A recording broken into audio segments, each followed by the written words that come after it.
everybody, I'm Sherry Dawn Haas with Countryside Network, and today I'm going to show you some things about making wreaths out of the vines that you might be growing in your own vineyard. I'm going to start by showing you the tools, and I'll show you how to get started on a basic circle wreath, and I'm going to show you some really cool examples of what you can do once you feel more comfortable working with the vines. So first we'll start with the tools. When you start, you're going to want a good set of pruners. I have a lot of different favorite pairs. Anything that you use is fine. These, I think they're like about 1.5 inch, 1 inch, and this is what we use like when we actually cut back the vines every spring. Next, you're going to need some good wire cutters to use, because the other thing that you want is some really good twine that actually has wire inside of it.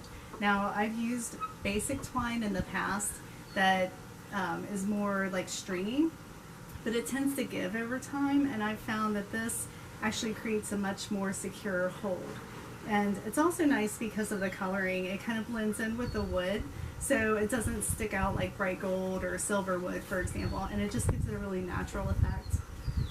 So what you can do is start with the longest piece of vine that you possibly can, and if it's good and wet, it's going to be more bendy and flexible, and that's what you want, because if it's real stiff and dry, then it might break on you.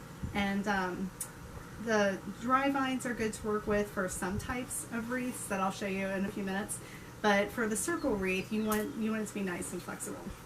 So I also like to leave some of the tendrils that are coming off of it, especially when we have these really nice, pretty, like curly cues.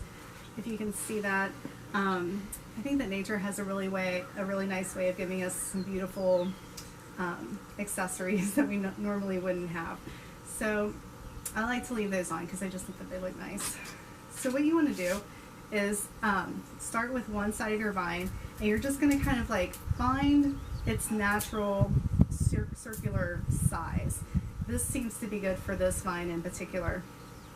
And it's going to depend on the width of your vine too. The thicker it is, probably the bigger you're going to be. So once you have that, you can take like the next tendril or the next length of it, and you're basically going to just start tucking it in to itself, and then you're going to wrap it outside of itself and then tuck it back in, being careful all the while try not to break anything. Like this little end piece just broke off, that's okay, I'm just going to set it there. And then I'm coming around to this next little growth that came out, and I'm going to, again, just tuck it into itself. And that's essentially how you start it. Later, I don't know, I might end up clipping this off, or I might, yeah, that's going to come off. I was thinking maybe I could just tie it down with some wire. But once you get that basic shape, you can just keep on adding more lengths to the vine the same way. And along the way, that's when you can use the wire, your wire here, that is decorative and pretty looking. Just snip off a little piece of that, and as you go, if you want, you can just tie it right around little different pieces just to make it a little bit more secure. And then you can just wrap it. This wire I've found is it's kind of difficult to like tie in a knot, but if you just wrap it a few times, you're going to get a really good hold. And it's relatively cheap too. This particular style that I found was only like $4 or $5, and I think I even had a coupon for it. So, but experiment, go to your local craft shop and see what different types they have, and see what works for you and what works best for your style. So next, I wanted to show you some examples of things that you can do once you get really comfortable with a circular wreath. I'm going to start with this one. Most of these are from my friends at a local store called Country Heart. They let me borrow these because they have someone who does this all day, every day. And so she let me bring these in to show you.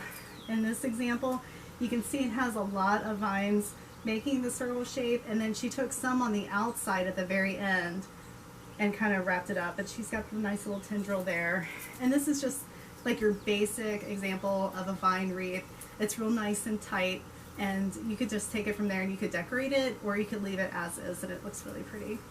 Okay, next I'm going to show you an example that is a little bit more loose in style.